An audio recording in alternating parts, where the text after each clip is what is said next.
Order! Order! You are an incorrigible delinquent at times. Behave yourself, man!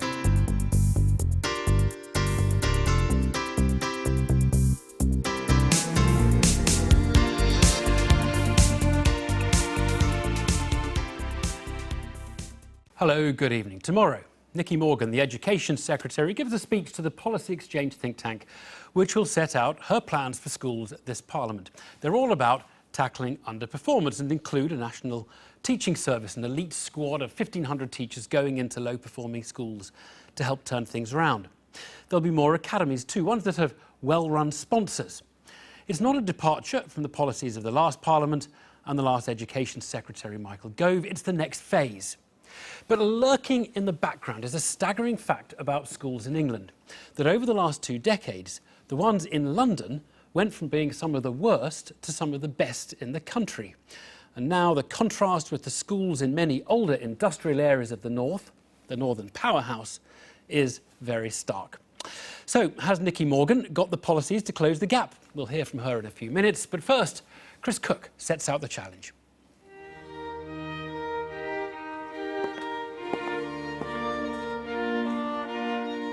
One of the hardest subjects in English education is geography. It's been well discussed how schools in London have improved substantially. In 1995, poorer pupils in London were about 4 percentage points less likely to achieve 5 Cs at GCSE than poorer children outside London.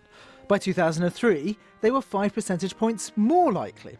And then by 2013, inner London's poorer children were 19 percentage points more likely to get 5 good GCSEs than similarly poor children outside the city. But while London has soared away, there are parts of England whose results have simply stagnated. For example, we have a particular problem with our coastal areas, also with towns and cities across the north of England. So imagine taking 2 11-year-olds of identical poverty, ethnicity, test results, everything. Imagine you put one in a Hackney secondary school in East London and one somewhere else. These red areas are the boroughs where that kid sent elsewhere would expect to end up more than a third of a grade behind the Hackney child in English and maths at the age of 16. That, you'll have to take my word for it, is a very big difference. What does a good teacher make these days? They make the complex understandable and the mind-boggling magical. Part of this is down to teacher recruitment. There's a general problem with teacher recruitment at the moment, but it's particularly severe outside the capital. An oddity of this, though, is that teachers in central London aren't the best paid. For example, in 2012, civil servants estimated that teachers in those high-performing Hackney schools were being paid 85% of what other local professionals were getting. In, say, Knowsley in the northwest, they're paid 6% more. That Hackney teacher in 2012 would only earn 14% of the cost of a local house, and Knowsley, 26%. The quality of schools matters to more than just the children and the parents they serve. If schools in the great old cities of the north struggle, they'll hold back their economies. The northern powerhouse of the future will need good schools fit for the 21st century. Chris Cook with some facts and graphics. Well, joining me is the Education Secretary, Nicky Morgan. A very good evening to you. Can we start with one point not in Chris's piece there, just to clarify? Testing. Yeah. You're going to suggest a review of testing age 7. Some people have said this is a retreat from the testing regime. Others have said it's to harden up the tests at age 7. What's the review about? Let me be completely clear. There is absolutely no change. We want to know the progress that students are making from the reception baseline test that we have introduced this year. That's when they start primary school, all the way through to Key Stage 2 tests at the age of 11. And we do want to now make sure that we're able to monitor that progress. So the tests that children take at the age of 7, we are confident that they are identifying where children are making progress and where they are not. So anybody who has, in the last 48 hours, printed a story saying that somehow there's some sort of change has been led on a merry dance. Right, OK, you couldn't have been clearer. Testing is there's no retreat from that. OK, let's focus on the core of Chris's film there. This weird gap now that has opened up between London and the rest of the country in school performance. What is your theory as to what happened in London that it went from behind to so far ahead? Well, I think it's a combination of things. And the honest truth is that I don't think anyone has completely identified the answer. But I think it was a determination to raise expectations for students, to bring in sponsors from outside. And of course, this started with the Academies programme, started by Lord Adonis in the last Labour government. We're bringing in strong sponsors. Teacher recruitment, of course, the introduction of the highly successful Teach First charity, which takes graduates from top universities and puts them into schools, gives them the confidence and the training to be able to do that. But I think it was everybody in London saying, we have to change this, and that's now what we want to spread to other parts of the country. You know, it's one of the big things I've noticed since coming to office, that we have excellent teachers, excellent schools, we don't have them everywhere. Right, and the red patch and the northern powerhouse zone of schools that are underperforming London schools by more than most must be a big worry.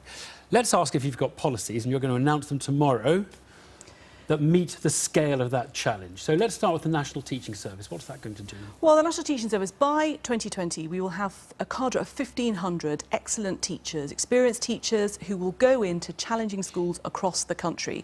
They will go in, there'll be several teachers in a school. They can either be invited in by the school if it identifies its problems, or, as under the Education Adoption Bill, we can tackle failing or schools, coasting schools. We can then say, actually, we think you should have some of these teachers to really raise standards. This is 1,500 teachers. I mean, there are 451,000 teachers, I think, in English schools. 454,000. 54, OK. 1,500, it's well, approximately zero, isn't it, really? It's not going to... No, I don't think so, because I think actually even one new teacher coming in from outside, in fact, there'll be more in these particular challenging schools, but even just one teacher coming in from outside, bringing new ideas, bringing new experiences, offering collaboration, it does make a big difference. Of course, if there were more people that came forward, but I think that 1,500 is the right number to start with. We're going to start with a pilot, particularly in the northwest, and we're going to be asking for teachers to step forward to do this. You know, it's going to be recognised in terms of their career progression. There will be incentives in order to do this. But I meet hundreds of teachers who want to give up the job at a cosy school, a cosy good school, perhaps in the south of England, and move to the north, a difficult school in the north. Are they really queuing up for that? Many do, because many actually want the best for the children, and many teachers, many heads I speak to, absolutely do relish the challenge of getting the best for pupils. But we have to be more directional about this, because there are places like Knowsley, I think that Chris identified in his report, where only 38% of students got 5 good GCSEs. That isn't fair actually on the students in Knowsley, for whom there isn't a choice about anywhere else to go to. But in a way, isn't the problem that you can't recruit teachers in some of those areas? That there's a recruitment problem, except in London, where teachers' salaries, ironically, don't go as far.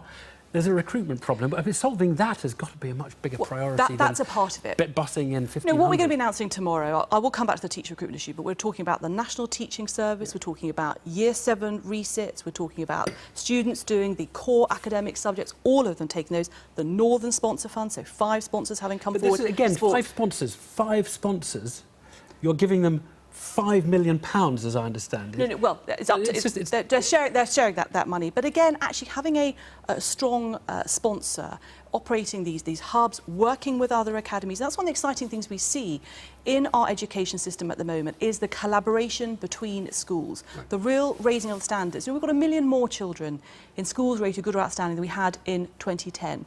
Our education reforms under the last government, under this government, are making a difference. And this is a matter of social justice for these children who otherwise don't get that great start in life they absolutely deserve. Understood.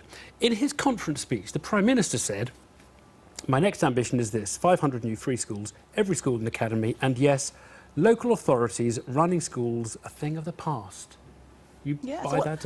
Absolutely. I mean, in London, you believe that? Well, I think academies have proven to be hugely successful, and one of the reasons is bringing in an external sponsor, bringing out support, that challenge, that sharing of experiences in multi-academy trusts. Now, you're going to leap in and tell me... I'm going to leap in and say, you're going to fix the London schooling system, which you've just been telling me is so brilliant. What is broken about the London schooling system that you want to change the status a third of the schools in London, which are run by local authorities, apparently rather well, and you want to move them across to Because something actually new. what we see is that the Multi-Academy Trust and the sponsors are great at school improvement. Local authorities do many things well, but actually it's not always in the realm of school improvement. We think there are other people... Sorry, are you saying that local authorities in London are not running their schools well? We're not saying this... It doesn't have to be an But either... you're It doesn't fixing a have to problem. be... You're proposing to fix a problem, and I'm asking you what problem it is fixing. It doesn't have to be an either-or choice, but we are very clear. What we've seen in London is what we want to see elsewhere in the country,